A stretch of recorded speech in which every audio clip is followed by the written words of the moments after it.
Two-Face here, back with another reaction video. This time reacting to Ancient Origins of the Celts, Ancient Civilizations documentary by Kings and Generals.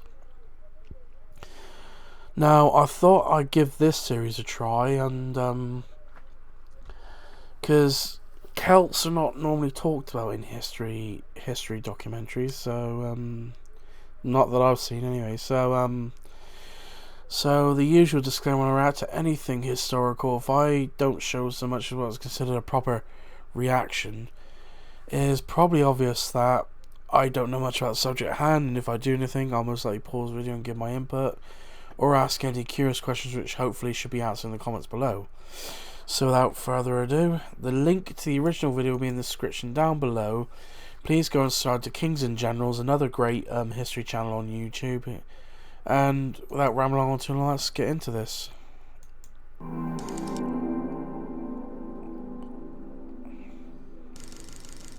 When the Celtic people are mentioned, we think of images of painted warriors and mysterious druids, and a defeated warlord knelt before the might of the Roman eagle. It might remind one of the rolling hills of Wales, the rugged highlands of Scotland, or the Moher cliffs of Ireland, where echoes of their ancient languages are still spoken today. Yeah, nice how Cornwall is forgotten. Shared Celtic heritage is still dear to tens of millions of people worldwide. But who exactly were the ancient Celts? Welcome to our new series, covering a 1,500-year historical span of Europe's most enigmatic peoples. The sponsor of this video, Dungeon Fog, was kind enough to create Celtic-themed assets on its platform just for this video. So what is Dungeon Fog? It's a free online map maker and authoring tool created by dedicated gamers of tabletop RPGs for other players and game masters. Their goal is to help fellow left virtually no written records of their own existence. The most ads support our channel. Feel free to check them out if you're interested.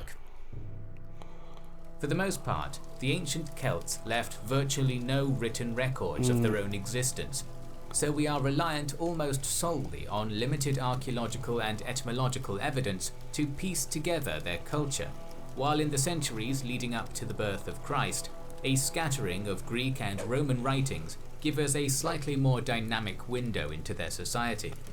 Neither offer a complete survey of the Celtic world, but they provide us with a workable set of information that, in lieu of anything else, we have no choice but to rely on. The most popular narrative of the Celtic genesis can be found in the town of Halstad, which sits nestled against a lake between the idyllic peaks of the Alps. It was here, between the years of 1846 and 1863, that an Austrian mine operator known as Johann Georg Ramsauer excavated the derelict cemetery of an ancient salt mining community. The material culture discovered here was named the Halstad Culture after the town it was discovered in, and is widely considered to be the birthplace of an early Celtic society. The Halstad culture has since been broken up into 4 chronological phases, based on the evolution of artifacts found in its sites. Halstad A and B emerged in the late Bronze Age between 1200 to 800 BC in Central Europe. It was initially a minor deviation of the Indo-European Urnfield complex, an older material culture prominent across much of Central Europe. Halstad's society was based on mining salt, copper and tin, and trading them to outlying regions. These were crucial products, for salt was used to preserve meat in winters, while copper and tin were used to forge bronze, the most precious metal of the era. The peoples of the Halstad heartland grew prosperous from this trade, which remained a core part of their economy for centuries to come. Around 800 BC, ironworking was introduced to the Halstad through trade with the Hittites and Greeks. This started the Halstad Sea era, where the Proto-Celts came into their own as a culture distinct from the Urnfield complex. They built hill forts throughout Central Europe, populating them with artisans and warriors, led by petty chieftains. It was at this point in the early Iron Age that they started developing a class system and social inequality, becoming more hierarchical. Graves excavated from the Halstad A and B eras were uniformly simple and egalitarian in nature. Alright. However, burials from Halstad C onwards show a great disparity in wealth and status. Clustered around their hill forts were great barrow mounds, the resting place of wealthy tribal elites. Here, nobles were buried alongside their treasures such as collars, brooches, axe heads, and other metalworks of bronze, iron, and gold. These valuables oft featured iconic geometric designs and animalistic motifs. The presence of ivory and amber in these barrows suggests that they maintained trade networks that extended as far out as the Baltics and North Africa. Equestrianism was likely a symbol of power and nobility during this era, evidenced by the presence of a distinct style of slender slashing sword present in many graves, best suited for cavalry warfare.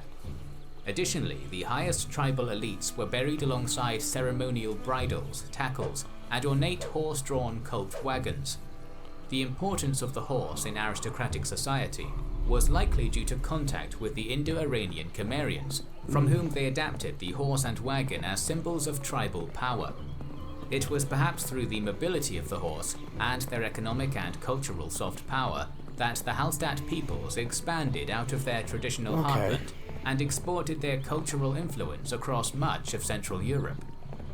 The transition from Halstad C to D occurred around 600 BC, and was marked by the culture shifting west along the Danube, Rhine, and Seine rivers, gravitating towards the Greek colony of Massalia, modern Marseille. The Phocian Greeks of Massalia were the early Celts' gateway to the riches of the Mediterranean world. Through them they imported all sorts of southern luxuries, including fine pottery, glass, and the most precious luxury of all, wine. Late Halstad peoples soon began trading with other Mediterranean peoples, including the Phoenicians and the Etruscans, whose advanced civilization we've covered in a previous episode. The first historical mention of the Celts came in 517 BC from the Greek historian Hecataeus of Miletus, who referred to the people living beyond Massalia as Keltoi. This word was possibly borrowed from a tribal endonym, or was Greek for the tall ones, contributing to the enduring stereotype that the average Celt stood a head taller than their Greco-Roman counterparts. Either way, it is a term that we still use today. Late Halstad chieftains consolidated a great amount of power by virtue of the foreign wealth they controlled. The many small hill forts that dotted the landscape were largely replaced by fewer but larger population centers, such as the ruins of an impressive tribal complex at Hohenneberg in southern Germany. Meanwhile, the barrow mounds became more splendorous than ever before, inlaid with luxury imports from Greece and Etruria. By around 500 BC, the Halstad culture had reached its peak in wealth, territory, and influence. But how can we be sure that the Halstad material complex represents the early development of a distinct Celtic culture? First of all, the swords found in late Halstad graves. It is, I know this might sound stupid when I say it, but it is a pity that, the Celts themselves didn't, make, I don't know, diaries or the equivalent of a diary, I think it's, you can see how it's tricky to pinpoint how accurate the history of the Celts is, especially when they left barely any records, if any records at all. And as the narrator said in the beginning, it's kind of like, a bit of annoying when you got to rely on Roman and Greek accounts of Celtic origins. But I didn't know that the Celtic culture was roughly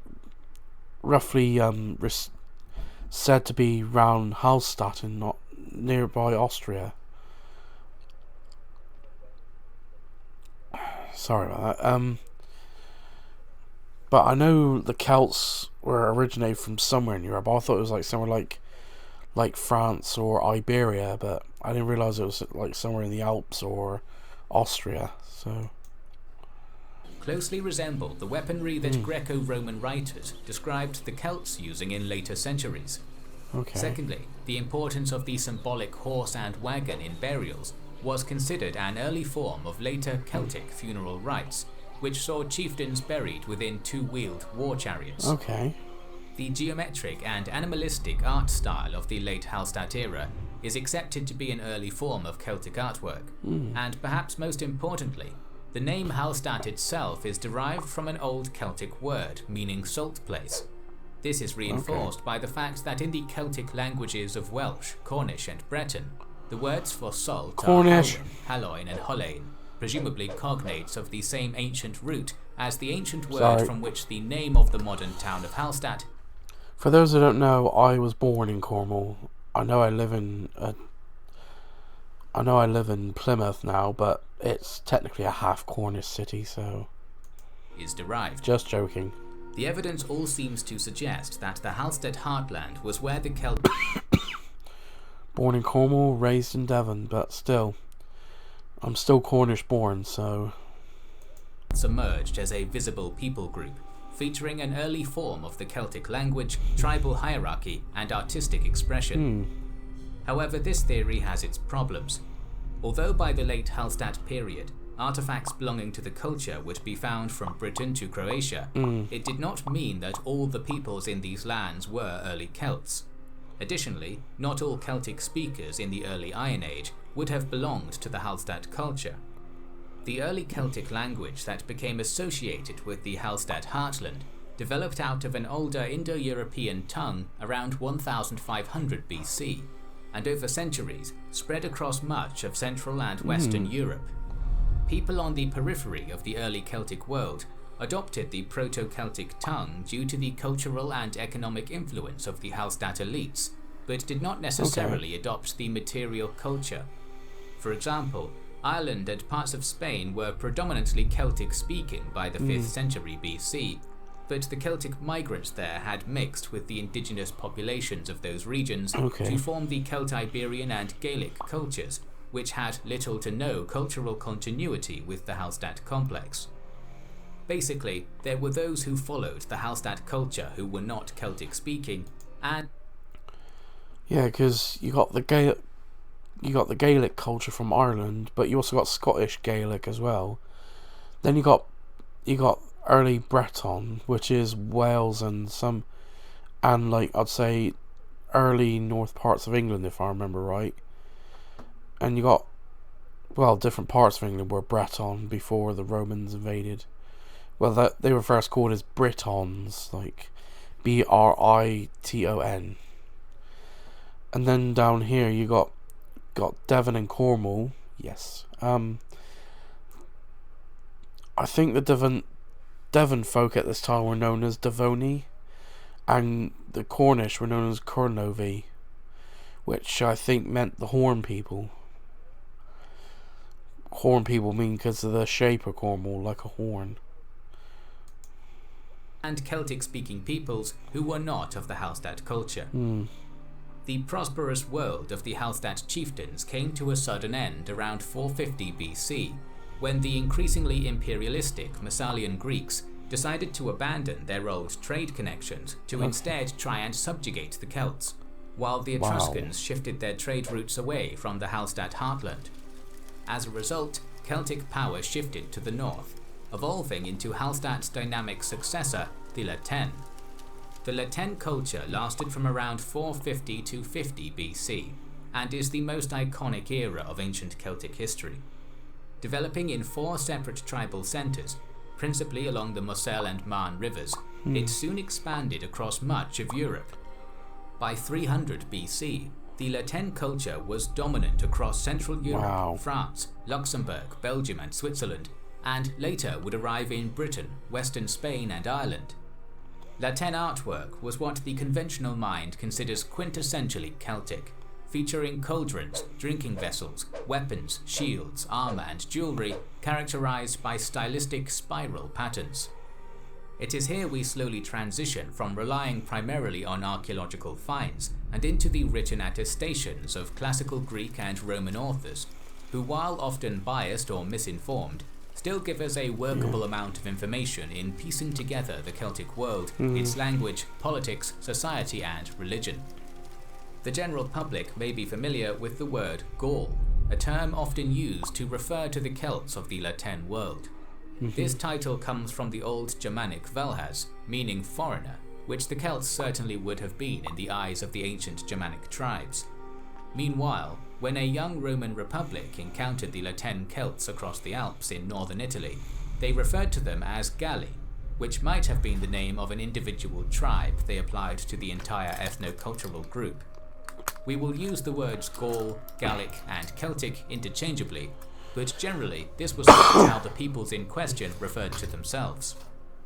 Indeed, a common misconception is that there was ever a linguistically or culturally uniform nation of Gallic people. By the Latin period, Celtic languages had diverged drastically from one another. The main split were the P-Celtic languages, spoken across north-central continental Europe and modern Britain, and Q-Celtic, the more lexically conservative tongues spoken by the Gaels of Ireland and probably the Celtiberians of Spain. This split can still be observed today in the modern Welsh and Irish languages, which are mutually unintelligible due to belonging to the P and Q subgroups respectively. It is unlikely that the speakers of their ancient counterparts would see any common ground between themselves. Gaels and Celtiberians aside, the Gauls of the continent and Britons of the Isle to their north were perpetually a politically divided people. The main form of social organization in the Celtic world was the tribe, ruled by a hereditary chief and his warrior aristocracy. A chief's lands were further subdivided into administrative districts called pagi, governed by lesser houses loyal to the chieftaincy in a system similar to feudalism. Mainly through Roman records, we know that some notable tribes that existed in the late Iron Age include the Helvetii, Senones, Veneti, and Tectosagis. Some names live on even today, such as the Belgae, who give their name to modern Belgium, or the Parisii, for whom the city of Paris is named. Still, the Gaulish peoples likely acknowledged elements of a common culture that was shared beyond tribal lines. Correct me if I'm wrong, but wasn't Gaul also the Celtic name for France? Feel free to answer in the comments. One constant was the social hierarchy. At the top of the pyramid was the chieftain, who like his Halstad ancestors, ruled rural communities from a hill fort, which were constructed with timber lace and stone ramparts the Romans called Murus Gallicus. Under the chief was an elite aristocracy of warrior nobles.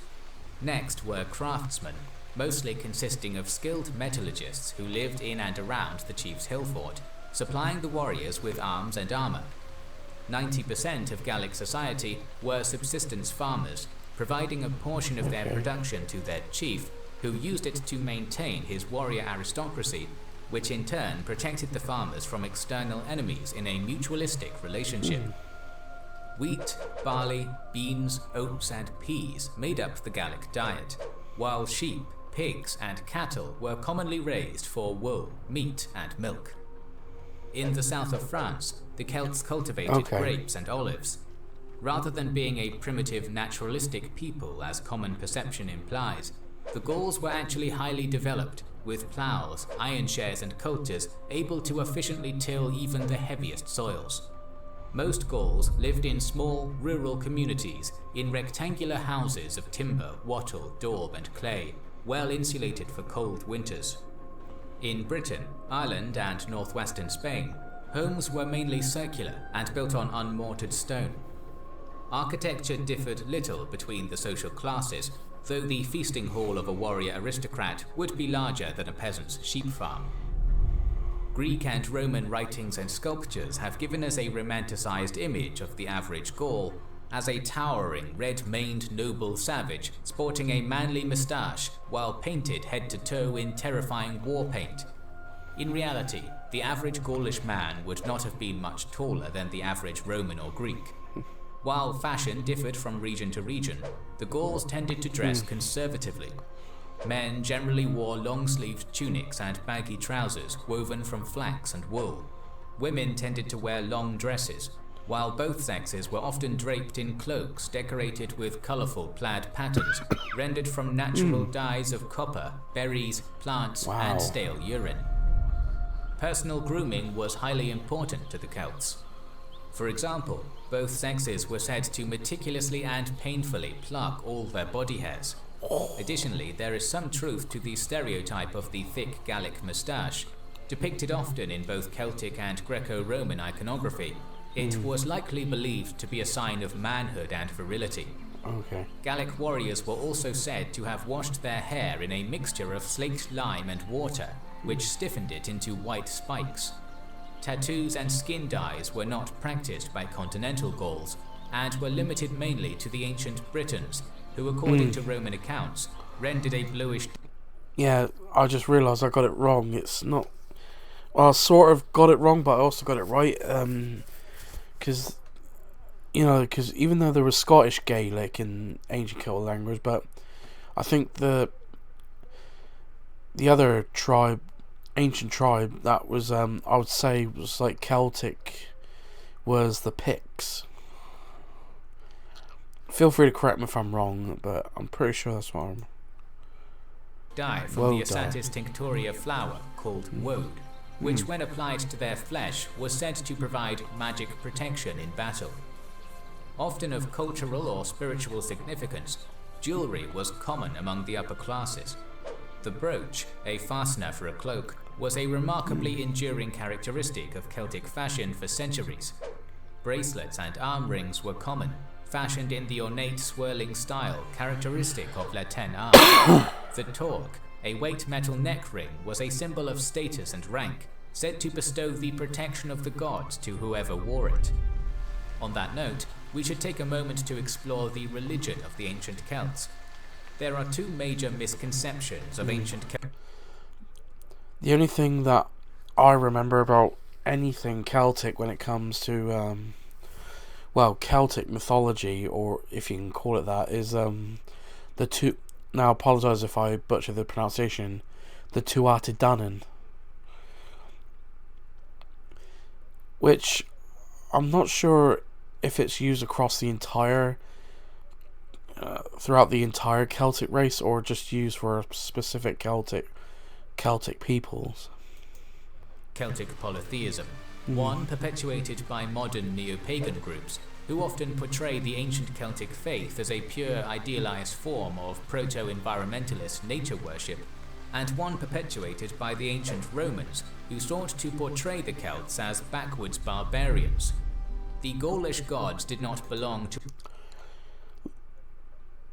Like typical Roman fashion, anything that's not practiced like them is considered barbarian. ...an ordered pantheon, and religion across the Celtic world was not uniform. Okay. Today we know of over 400 Gallic deities, most being the holy patron of a single tribe, or a local god associated with a certain area, like Sequana, who was worshipped only at the mouth of the River Seine. Okay. However, there are a handful of gods who were present across the Celtic world. These would include the thunder-wielding Taranis, Mapanos, the god of youth, Belinus, the sun god, Kennenos, the horned one, Epona, the horse goddess, and Tutatis, the warlike tribal protector. One of their most popular gods was Lug, patron of business, trade, and technology, dismantling the misconception that Celtic polytheism was purely naturalistic. Celtic religious rites were rigidly structured, and not unlike the Olympian religion when it came to sacrifice and divination. It was facilitated by a class of professional priests, the Druids. Today, the Druids conjure up a popular image of mysterious, long-bearded elders in white robes. However, they actually wielded massive political influence, often serving as peacemakers and diplomats on behalf of their chieftains, mediating legal matters, serving as healers, and heading education in their tribe. Training in order to become a Druid involved an intense 20-year regimen, in which a dedicant had to memorize a massive array of oral histories, lore, medicinal knowledge, astronomy, religious rituals, and divination practices. Meanwhile, magic potions that bestow superhuman strength on their drinkers are regrettably absent from Druidic historiography. The Druids likely belonged to a common order that existed beyond tribal lines. They hosted a pan-Gaulish meeting each year among the forests of the Carnites, sacred ground where major political or religious issues were settled between tribes, making them a key vehicle in maintaining a common identity among the many tribes. One of the key duties of a Druid was to officiate sacrifices to the gods. Human sacrifice is often described as a core part of Celtic ritual. According to the Roman author Lucan, different gods called for different forms of ritual slaughter. Tutus's victims were drowned in a vat of water, while Taranis called for men to be beheaded or burned alive in giant effigies of straw. Wow. According to the Greek historian Diodorus, human victims were also sacrificed for the purposes of divination. The Druids never wrote anything down, keeping their knowledge a secret restricted to members of their order. We will never have their own accounts of their religious rites, while the Roman authors who wrote about these practices had a vested interest in making their Celtic enemies look savage and barbarous. Of course. We can't deny the existence of human sacrifice, but we should also keep in mind the limited perspective that modern scholars have been offered on the subject. In the next episode, we will cover the crucial role that warfare and warriors played in ancient Celtic society, exploring the Gallic attacks on the Greco-Roman world. So make sure you are subscribed to our channel and have pressed the bell button. We would like to express our gratitude to our Patreon supporters and... Okay, and that'll do it. This has been an interesting video, and I will react to the whole series about, like, this Celtic Celt series by King's Generals. I will react to the whole series that they've made up about ancient Celts. So yeah, as they keep bringing up, it's the only best sources they got is from ancient Roman or Greece, which it will make you question how reliable those sources are, since a lot of the Celts didn't really write anything down, and the only other thing is trying to find archaeological evidence to prove what's true in the record, the history, and what is fake. So stupid question. Where's a time machine when you need one? So anyway, if you like this reaction, please like, comment, and subscribe, and I'll see you in the next one.